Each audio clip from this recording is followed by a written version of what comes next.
Congo Avenir.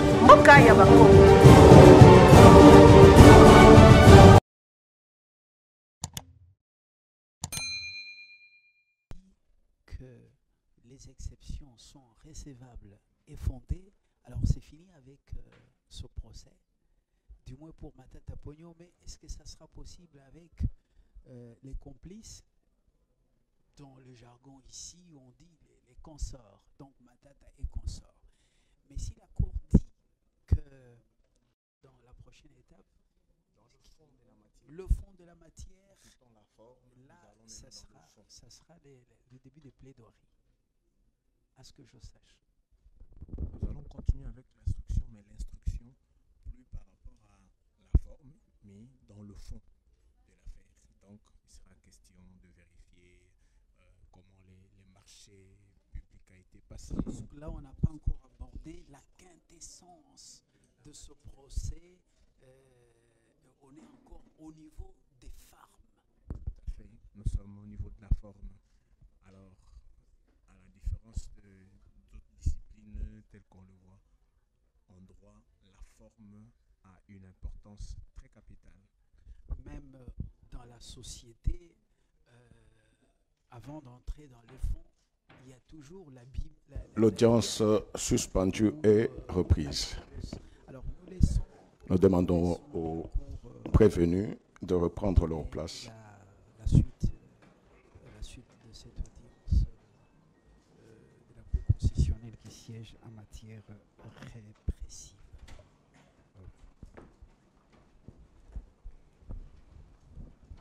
Avant de répondre, vous constaterez que la Cour était composée de 8 membres, là nous sommes 7. Ça ne préjudicie en rien la continuité de l'audience. Vous savez tous que à la Cour, le quorum est de au moins 7.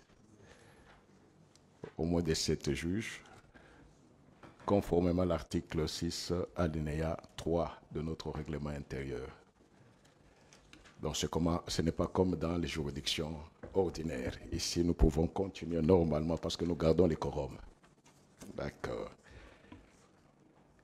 À l'intention de monsieur le greffier, acté qu'en ce qui concerne toutes les exceptions soulevées, la Cour fait application de l'article 26 du Code de procédure civile. Elle joint toutes ces exceptions au fond et va poursuivre l'instruction de la cause. C'est plus cette décision, c'est de l'aveu même du prévenu et même des conseils que cette cause a beaucoup duré. C'est normal que nous puissions avancer afin qu'au moins toutes les parties soient fixées sur leur sort.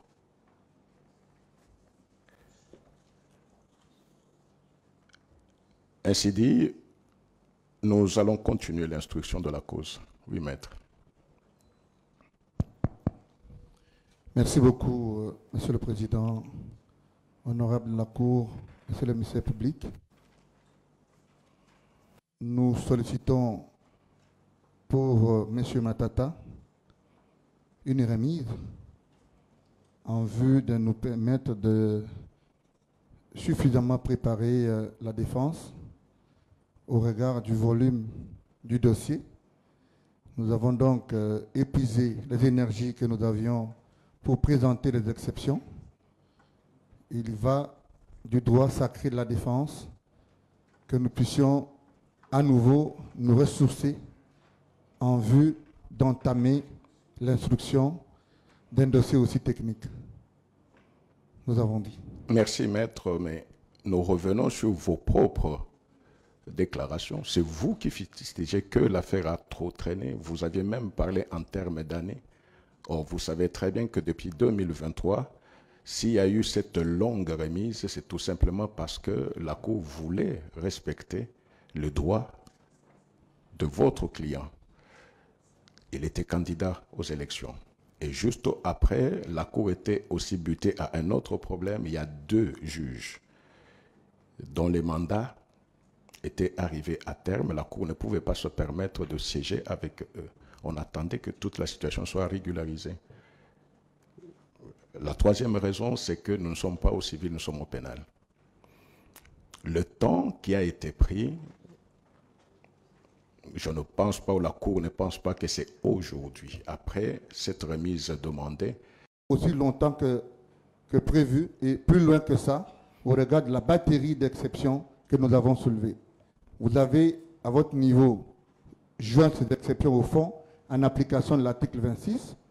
Nous voulons, et c'est conformément au droit de la défense, nous voulons, bien sûr, tenant compte du caractère pénal de ce procès, obtenir une remise en vue de nous préparer cette fois-là pour l'instruction.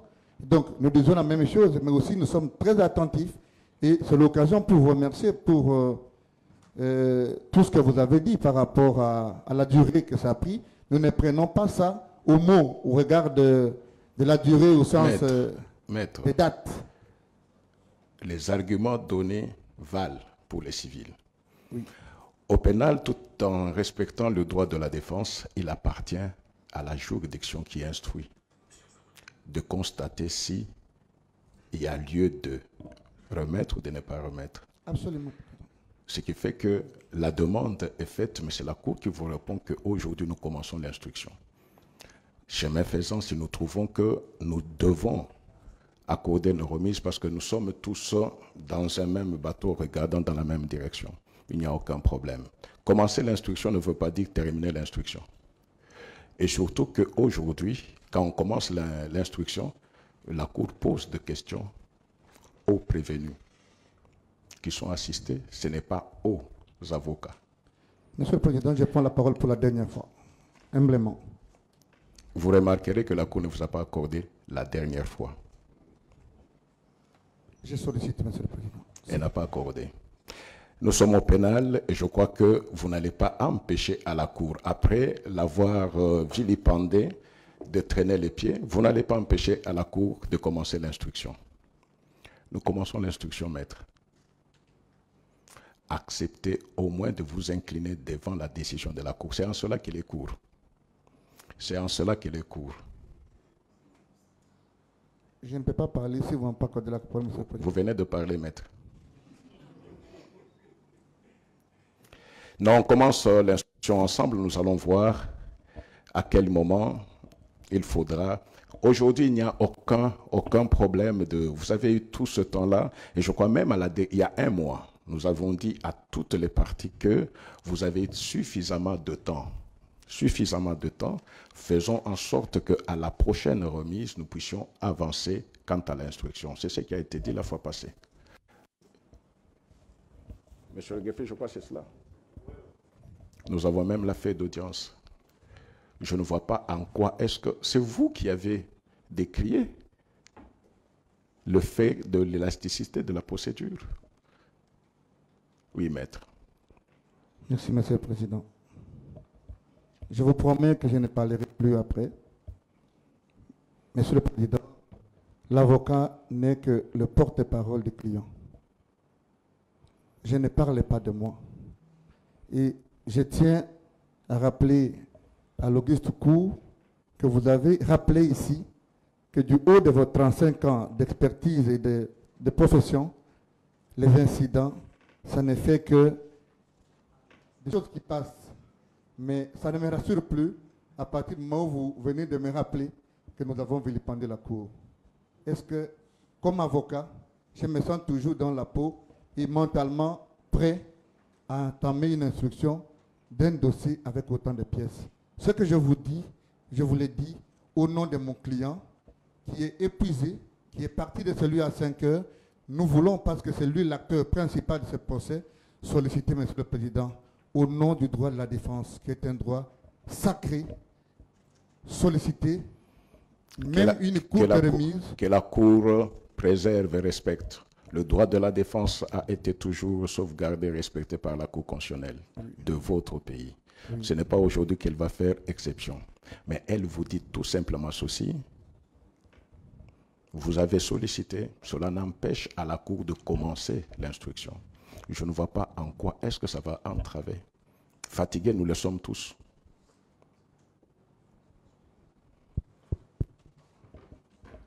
Monsieur le Président. Monsieur le Président, je ne sais pas si devant cette cour, le mot préalable a un sens différent de ce que nous en avions, de ce que le commun des mortels peut en avoir. Le préalable, en d'autres termes, ce sont des conditions sans lesquelles la procédure ne saurait aller au fond. Sinon, il serait insensé de donner aux justiciables les droits de soulever des exceptions. Ça s'appelle préalable parce que ce n'est pas réalisé, la procédure ne saurait continuer. Je ne pense pas que au niveau de la plus haute cour de la République, siégeant exceptionnellement en matière pénale, conformément à la Constitution, nous nous trouvions dans une situation où les justiciables de cette cour, accusés de faits d'une gravité particulière, seraient privés d'entendre les réponses aux moyens qu'ils ont soulevés, parmi lesquels des moyens d'ordre public dont vous avez l'obligation de formuler d'office par vous-même et à défaut de le faire, de répondre aux parties qui les ont soulevés. Nous ne pensons pas qu'en ce moment-là, nous nous trouvons dans un cadre de nature à nous assurer la sécurité juridique nécessaire. Non, écoutez. Non, maître. Écoutez. Non, vous allez parler. Parce que vous voulez parler, vous allez parler. La seule obligation qui se place devant la cour, c'est l'obligation légale. Tous nous savons que la cour a été saisie des mêmes préalables. La cour a déjà répondu, c'est connu. Il n'y a rien de nouveau. Mais si vous revenez avec les mêmes préalables, parce que c'est un autre prévenu, c'est votre droit. Mais la loi permet. C'est la loi qui le permet, on n'a pas inventé. Pourquoi ne pas reconnaître au moins que c'est une exigence légale? La Cour peut joindre ces exceptions au fond et continuer.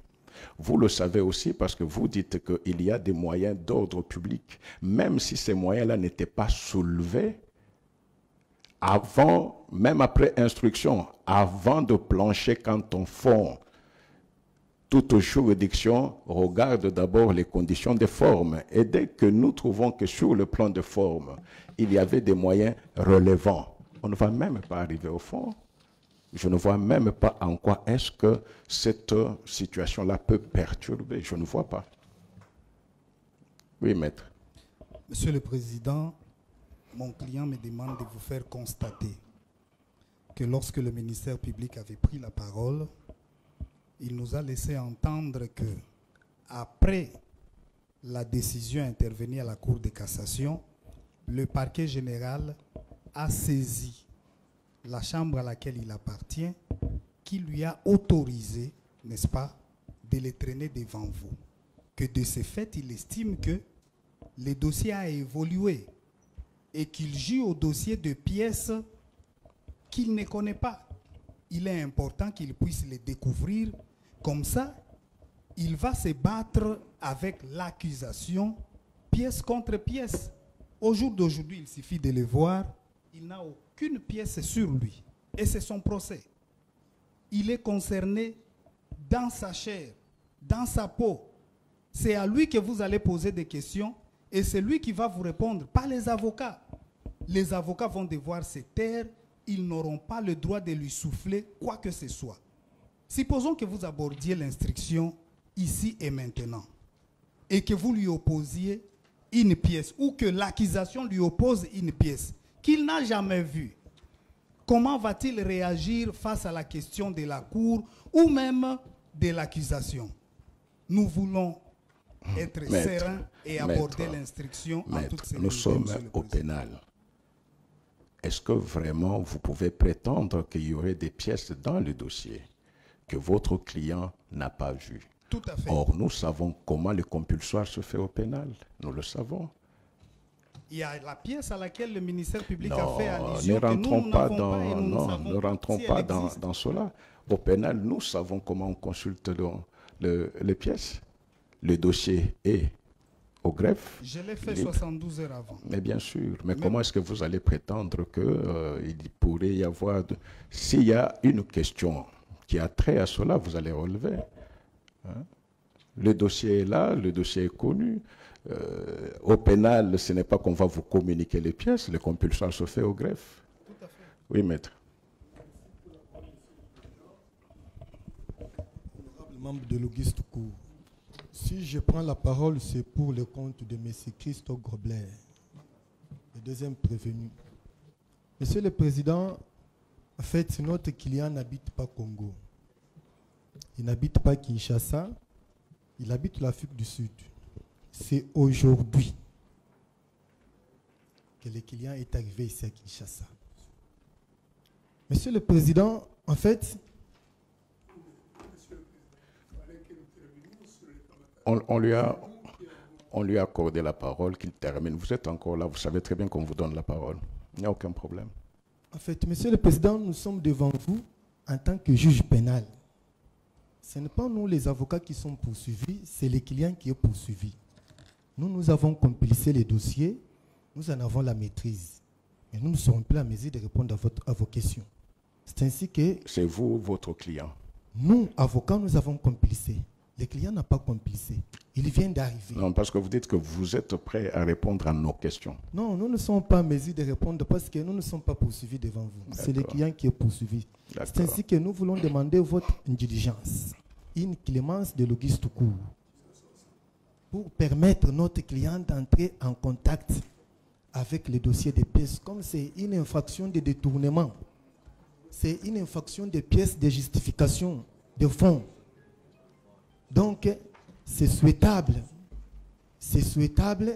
et qu'il ait de bons droits pour des raisons d'équité, pour des raisons de bon sens. Pourquoi pas dire pour des raisons liées aux droits de la défense, Monsieur le Président, de nous accorder même à la huitaine le temps pour cet expatrié qui est venu ici chez nous au Congo, qui doit comparaître devant vous, de s'imprégner des pièces que nous avons mises à sa disposition, de réagir et venir vous répondre, Monsieur le Président. Oui, maître Nyabinou, vous aviez demandé la parole. Merci, Monsieur le Président. Je voudrais tout de même exprimer l'une ou l'autre inquiétude. La défense a relevé que, en jugeant Matata comme Premier ministre, fut-il ancien, il y a des procédures constitutionnelles.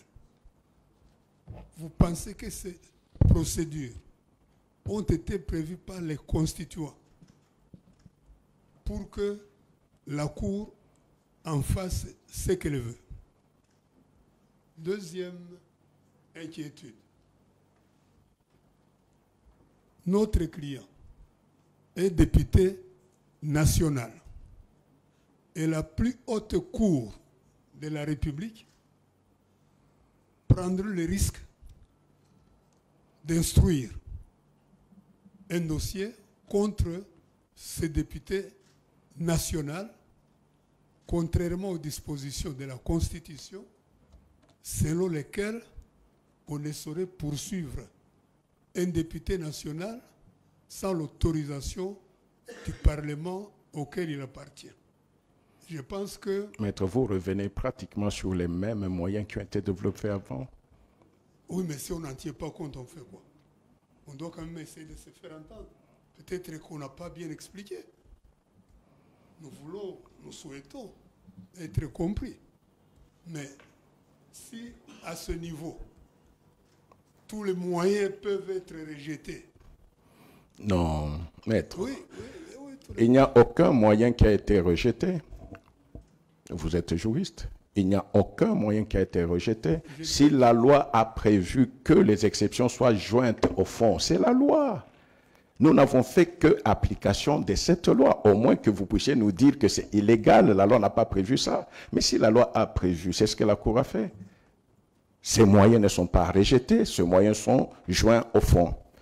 Et toute juridiction, vous le savez, toute juridiction, même si vous n'avez pas soulevé d'exception, quand la composition se retrouve en délibéré, elle ne commence jamais par le fond, c'est toujours la forme pour voir quels sont les moyens, les exceptions qui étaient soulevées, quelles sont les exceptions même non soulevées mais qui sont d'ordre public. Dès le moment qu'on les obtient, on s'arrête là-bas. C'est ça la loi. Monsieur le Président, si les dispositions de la Constitution paraissent obscures à votre juridiction, pour les reporter à plus tard, après l'instruction sur le fond, je pense que c'est les droits du justiciable qui sont lésés. Monsieur le procureur général, vous avez la parole pour votre avis. Merci, Monsieur le Président. Pour ne pas vous reprendre dans ce que vous avez pu dire, il n'y a aucune loi qui interdit aux juridictions de joindre les exceptions, quelles qu'elles soient, au fond. Et vous l'avez si bien expliqué, lorsque vous joignez au fond ces exceptions-là, lorsque vous vous retirerez en délibéré pour statuer sur l'affaire, avant d'examiner les fonds, il faudra répondre. Et lorsque ces moyens seront reçus et dits fondés, eh bien, vous n'examinerez même pas les fonds. C'est ce que la loi dispose, c'est ce que la jurisprudence dispose. Donc, c'est ça, je m'incline à ce que vous avez pu dire et c'est ce que dit la loi. Je vous remercie. La Cour tient à remettre toutes les parties dans la même barque.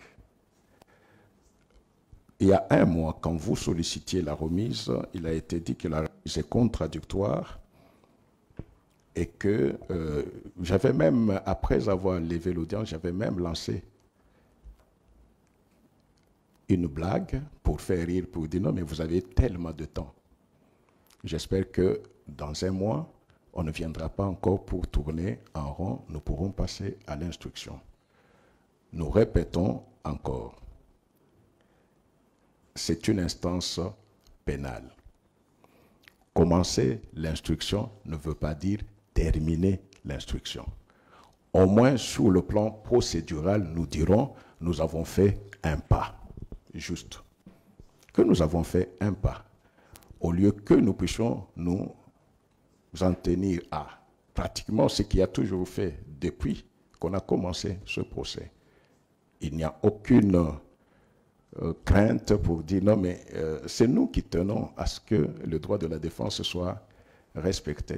C'est ce qui avait justifié en son temps cette très longue remise. Vous ne l'aviez pas demandé, c'est la Cour qui avait. Permettez à la Cour juste de commencer. Et vous verrez que vous aviez peut-être un peu d'appréhension. Permettez à la Cour de commencer l'instruction. Le client voulait vous parler, Monsieur le Président. Permettez à la Cour de commencer l'instruction. C'est comme ça que j'ai dit qu'il voulait commencer. C'est lui qui est concerné, il veut prendre la parole. Non, mais ce n'est pas lui qui va prendre la parole, c'est la Cour qui va lui donner la parole. On n'a pas Je sollicite bien sûr. Non, vous n'allez, bon, maître, nous sommes au pénal, vous n'allez pas solliciter à la Cour de poser la question. Or, c'est le travail. Quand on commence l'instruction, peut-être la Cour peut commencer la question à M. Globler. Nous avons beaucoup parlé pour lui, alors il voulait parler lui-même, parce que c'est lui qui est concerné, Monsieur le Président. D'accord, si maintenant les prévenus peuvent être devant, les conseils vont les assister. nous commençons l'instruction dans cette cause. Non, maître, encore, votre confrère a parlé pour Globler? Oui, oui, il y a votre confrère qui avait déjà parlé parce qu'il y a les autres. D'accord. Merci beaucoup de la parole, Monsieur le Président.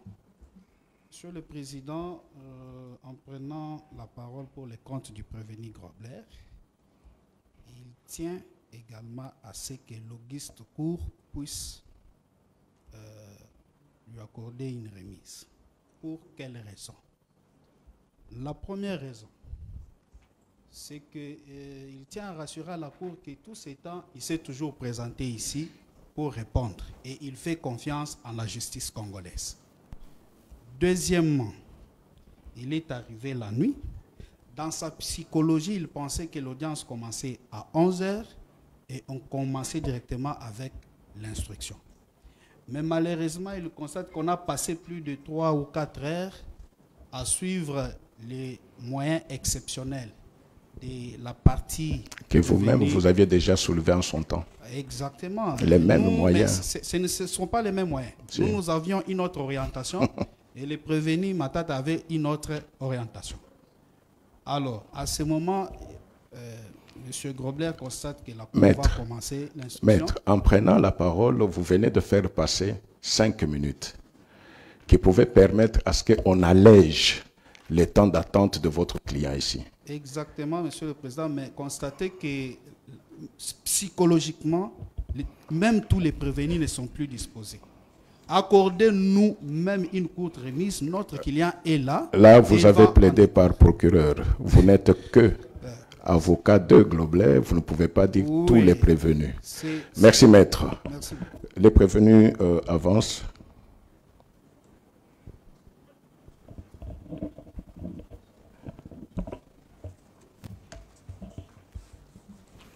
Monsieur le procureur général, la Cour vous demande de fixer, ouvrir la porte pour la première prévention à l'égard de Matata Ponyo Mapon et Globler. Je vous remercie, Monsieur le Président, Monsieur le membre de la Cour. La première prévention telle que libellée à notre requête porte sur, tu peux prendre un peu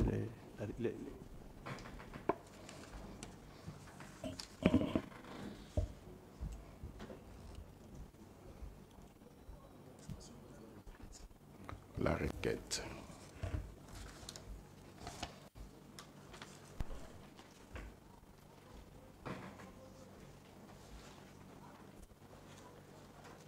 Merci, Monsieur le Président. Nous poursuivons les prévenus Matata Ponyo et Globler Clistro pour avoir, je lis les libellés en espèces, avoir à Kinshasa, ville de Sénou, capitale de la République démocratique du Congo, sans préjudice de date précise, mais entre les mois de novembre 2013 et novembre 2016, période non encore couverte par le délai légal de prescription de l'action publique agissant par coopération directe, étant respectivement agent public de l'État, notamment Premier ministre du gouvernement de la République démocratique du Congo pour le premier cité, et dirigeant de la société Africom Commodities pour les secondes cités, détourné par plusieurs moyens, notamment par l'octroi des avantages financiers, la surfacturation, par la constitution des sociétés d'écran, les détournements des procédures et par la non-exécution des travaux d'aménagement de la route du site, et la non-construction des écoles de formation et d'autres ouvrages, la somme globale équivalente d'enfants congolais de 115 997 106 $ américains qui a été remise à la société Africom Commodities pour la gestion du parc agro-industriel de Bukangalonzo, projet mis en place par le gouvernement de la République démocratique du Congo. Donc, ça c'est le libellé que nous avons formulé pour retenir effectivement la prévention et détournement qui a été mise à charge des prévenus, donc fait prévu et puni par les articles 21 et 23 du Code pénal livre 1er et 145 du Code pénal livre 2, tel que modifié et complété par la loi numéro 73/017 du 5 janvier 2013. Je voudrais, Monsieur le Président, relever à votre haute cour que ces détournements, nous l'avons stigmatisé au niveau de plusieurs manœuvres, dont le premier cas, comme manœuvre de détournement, concerne quelques cas de surfacturation.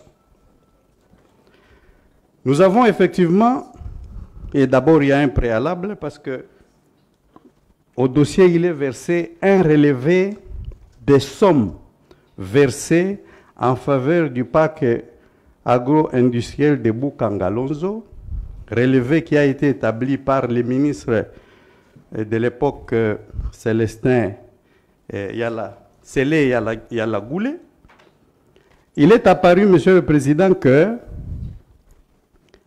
un montant global de 280 millions de dollars avait été libéré en faveur du projet agro-industriel de Bukangalonzo, dont 278 884 080 dollars du Trésor public et 1 115 116 provenant des interventions du Fonds de promotion de l'industrie FPI en sigle.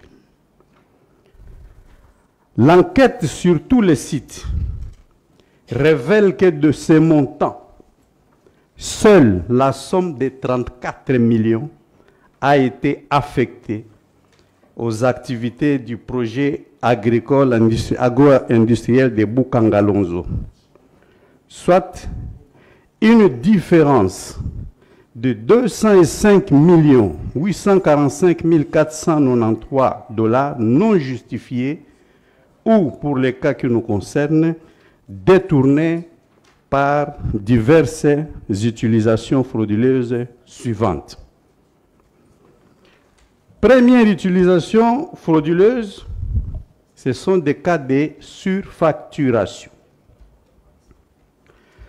Nous avons fait une approche comparative des prix selon qu'ils sont fixés par les fournisseurs et les prix qui nous ont été fournis par les prévenus pour justifier l'utilisation des fonds.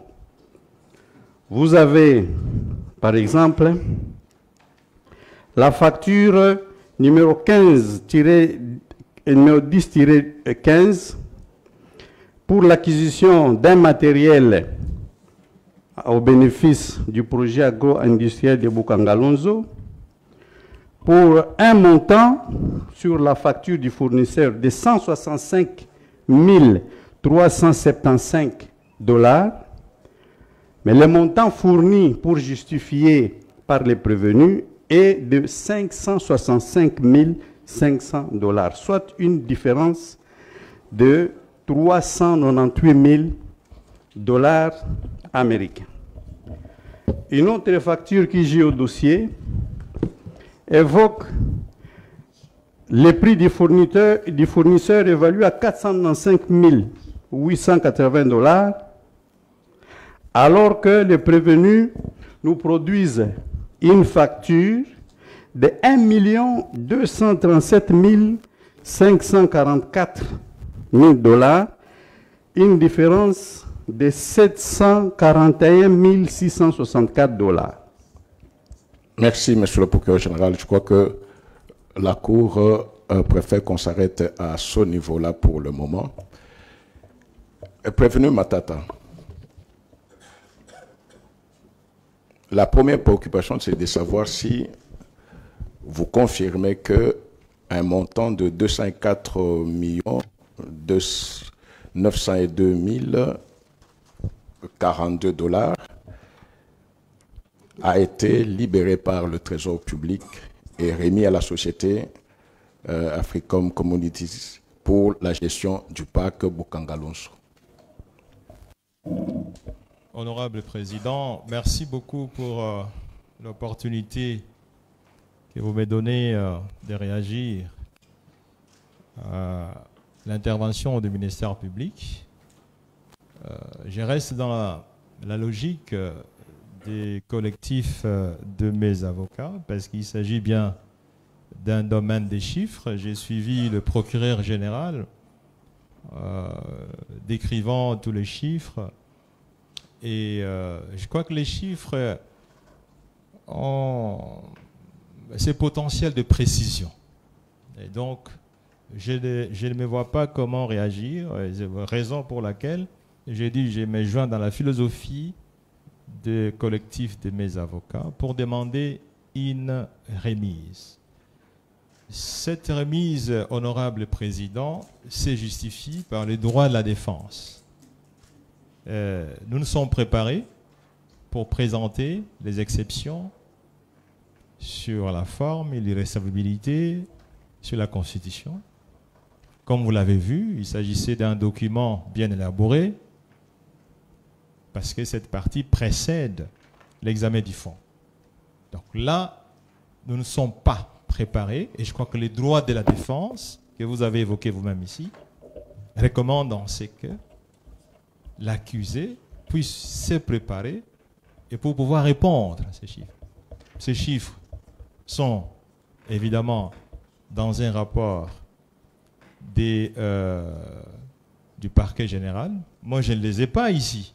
Je n'ai même pas de documents. Je n'ai même pas préparé sur ça. Pas parce qu'on n'a pas respecté l'honneur de cette haute cour, mais tout simplement parce que nous nous sommes focalisés sur l'examen des questions de forme. Votre avocat a dit qu'il y a 72 heures, il a compulsé le dossier. Il a compulsé sur la forme et non pas sur le fond. Honorable Président, je sais que vous n'êtes pas financier, vous êtes juriste, c'est un domaine un peu différent, mais les domaines des chiffres, les domaines de la finance nécessitent absolument la précision. Et donc, tout ce qu'il a dit, c'est très beau, il s'est préparé, mais pour pouvoir répondre, il faut examiner les chiffres, il faut examiner les rapports de la Banque centrale, les rapports de l'Inspection générale des finances, les rapports de la primature, les rapports de la société African Commodities. Ça ne peut pas se faire en un seul jour, et encore moins en 2 jours ou en 3 jours. Ce serait vraiment vous tromper que de dire on peut répondre à ces préoccupations si vraiment on reste dans la rigueur professionnelle d'un financier.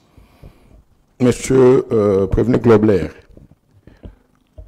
vous avez une idée du montant global que vous aviez reçu pour la gestion du parc Bukangalunzo? Do you have an idea on the amount that you received on the project, the management of Bukangalunzo Park? Yes. Yeah. You can speak.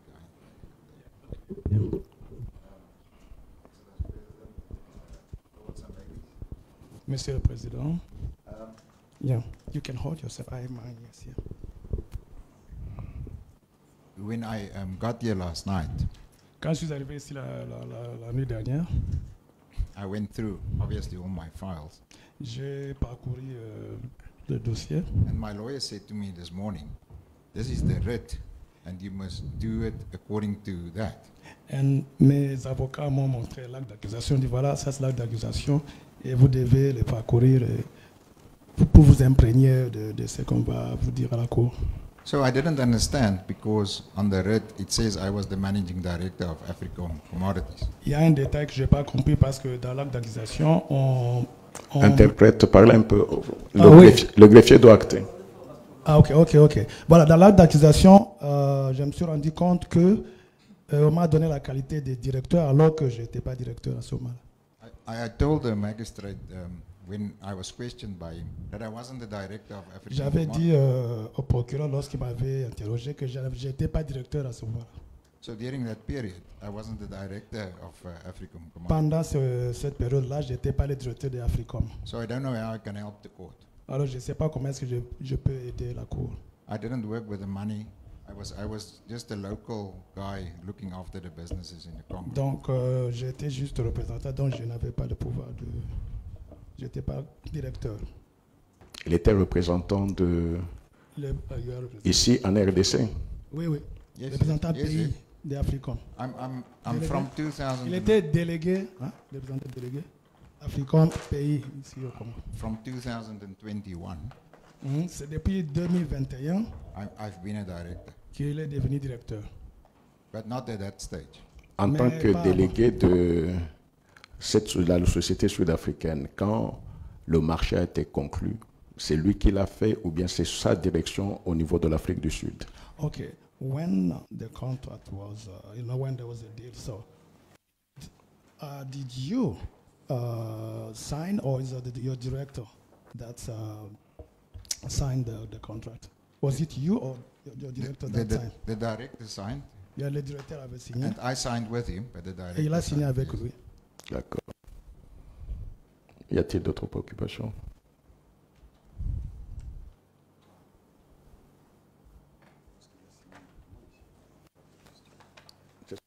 Il a reconnu qu'il a signé. Il a reconnu.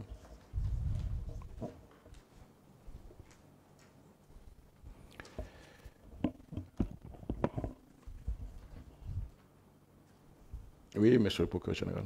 Je voudrais donner une précision concernant ce qui venait de faire comme déclaration. Effectivement, il y a eu deux étapes dans la constitution de ce partenariat, parce que dans un premier temps, c'était un contrat de gestion, des partenariats, où il a été utilisé comme pratiquement un employé au service de l'État congolais. C'est par après qu'on a dû faire maintenant un contrat de gestion qui a dû impliquer African Commodities. Mais déjà, au titre de partenaire de l'État, il a eu à recevoir des fonds. Et je voudrais que votre cour lui pose cette question de savoir si effectivement il y a eu deux étapes dans les relations avec l'État congolais, qu'au niveau de la première étape plutôt, il a été partenaire, utilisé comme un employé, et à ce titre, il avait reçu des fonds avant que ces partenariats ne soient transformés en contrat de gestion. Voilà la question que j'aimerais que votre cour puisse lui poser. D'accord. Là, nous avons fait un pas dans l'instruction. C'est ce que la cour cherchait. On n'est plus dans les... Oui, vous aviez une préoccupation avant. Merci beaucoup, Monsieur le Président. Je voudrais poser la question au prévenu Krobler. C'est une question qui va être consécutive à la réponse qu'il donnera au sujet des deux étapes dans la conclusion de ce contrat. Est-ce que dans la première phase où il était utilisé comme employé, avait-il droit de disposition où il devrait se référer chaque fois à son directeur pour poser les devoirs de gestion dans le cadre de l'exécution de ce partenariat?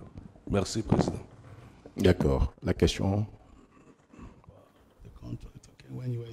Tu peux lui parler sans utiliser le micro, tu lui parles à l'oreille, c'est beaucoup mieux.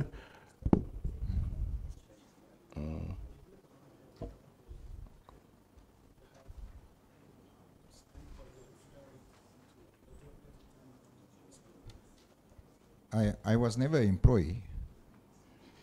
How could I be an employee of the government? La première, the first step. If I was an employee, I would have had the salary. Il n'était pas utilisé comme un employé. S'il était employé, il allait recevoir un salaire. It was a contract with the company, not with me. C'était un contrat avec une société, pas avec lui. Peut-être la question n'a pas été bien... collègue, vous pouvez reprendre la question. Non, la question du juge. Est-ce que, à quel titre il était présent dans la première phase, ici, à Kinshasa? Et à ce titre-là qui était le attendez, tien. collègue. Oui.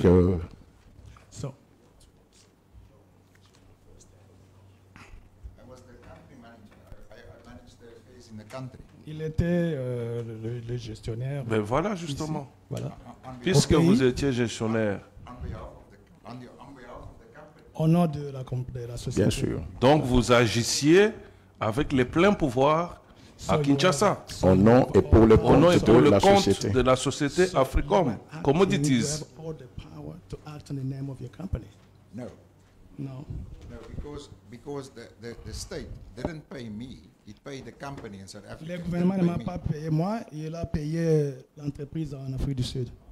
I had the power, of course, to manage the people, Et puis j'avais le pouvoir, bien sûr, de gérer les gens, but we're talking about money. mais nous parlons de l'argent. That's a different. I had no C'est une signing power différente of chose. money. So you didn't sign about money? No, no, no. Non, il n'a pas signé quelque chose concernant l'argent. Monsieur l'interprète, vous interprétez à haute voix pour permettre au greffier d'acter. Vous parlez à haute voix en français pour que le greffier puisse acter. Ah, donc quand je dois me tourner comme ça, oui. Non, même si vous ne vous tournez pas, vous avez un micro. Parlez seulement à haute voix. Merci, oui.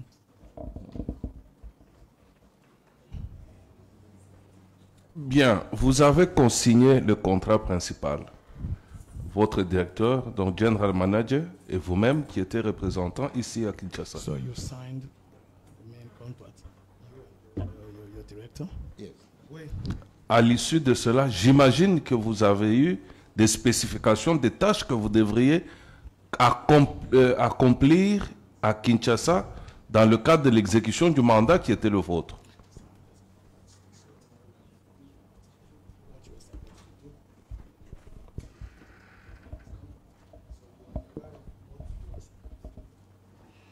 Yes, yes, yes. Oui, dans l'exécution de ces business plans. Oui, oui, oui. Il était, Est-ce que vous devriez chaque fois vous référer en Afrique du Sud où vous aviez les pleins pouvoirs d'action à Kinshasa dans l'exécution du contrat?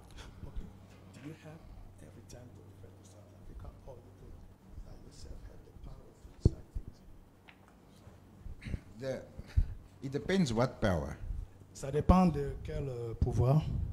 For purchasing, a lot of things would refer to South Africa. Ça I concerne would- l'achat, je devais me référer à l'Afrique du Sud. Yeah, and I would know about it, of course. Mhm. But financial negotiations was not me. Mais quant aux négociations, en ce qui concerne Au les paye- finances, c'était pas moi. Or payments. Ou les paiements. I don't do payments. Pour les paiements, je n'étais pas concerné. Bien, c'est compris, Président. On va en tirer les conséquences. Merci. Par rapport aux questions que l'Auguste Co a pu faire poser à M. Grobler, celle de savoir au sein de la société, quand il était délégué de la société au Congo-Kinshasa, il agissait avec quel pouvoir? Il avait le pouvoir de disposition. Maître, ce n'est pas le temps pour vous d'expliquer les réponses de votre client. On n'explique pas, on donne un complément. Non, on entend le prévenu, pas l'avocat. Merci.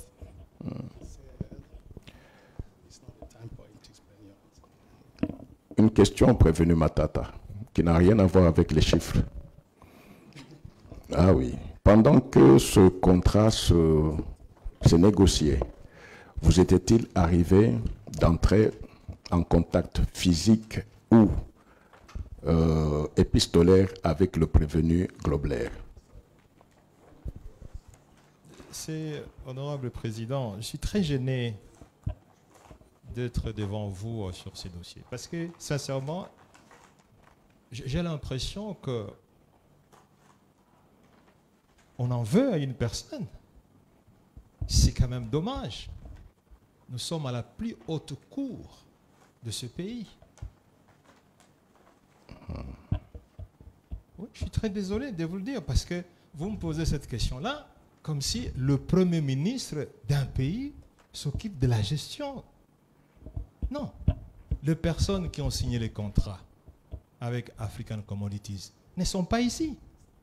Le ministre de l'Agriculture n'est pas là. Le ministre des Finances n'est pas là. Le ministre de l'Industrie n'est pas là. Le ministre du Portefeuille. En ce moment-là, il y avait un ministre délégué auprès du Premier mais le ministre. ministre délégué, monsieur l'honorable président, si vous le citez, vous voulez encore une fois démontrer les juges partis, le ministre des Finances délégué. Mais il était dans ces dossiers. accusé. Aujourd'hui, parce qu'il est membre de l'Union sacrée, il n'est plus là. Pourquoi est-ce que vous le citez? Voilà des personnes qui pouvaient répondre à ce type de questions.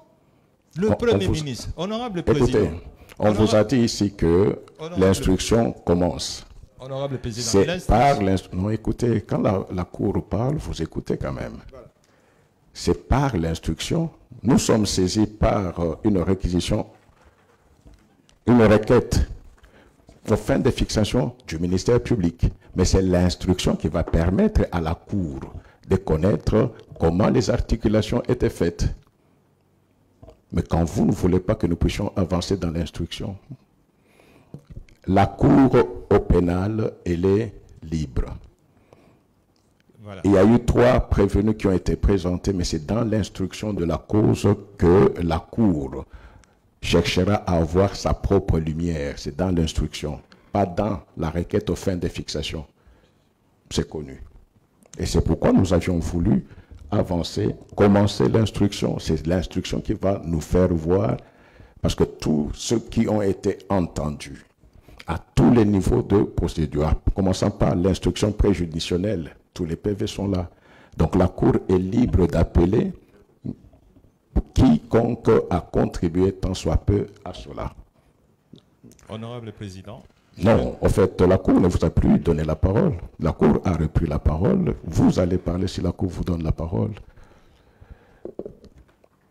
Apparemment, en fait, non, écoutez. On a chanté que le peuple veut. Mais apparemment, nous nous rendons compte qu'il y a une ligne qu'on avait déjà posée pour que la Cour ne traverse pas. Je ne sais pas en quoi est-ce que ça peut gêner de commencer une instruction judiciaire. En quoi?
Non, au lieu que nous puissions aller de demande en demande, la Cour va remettre la cause pour instruction au mercredi 23 avril. La remise est contradictoire à l'égard du prévenu Matata et du prévenu Globler. On devra relancer la procédure à l'égard des prévenus pour qui on avait retenu les défauts parce que la procédure est en train de continuer. L'audience est levée. Congo Avenir.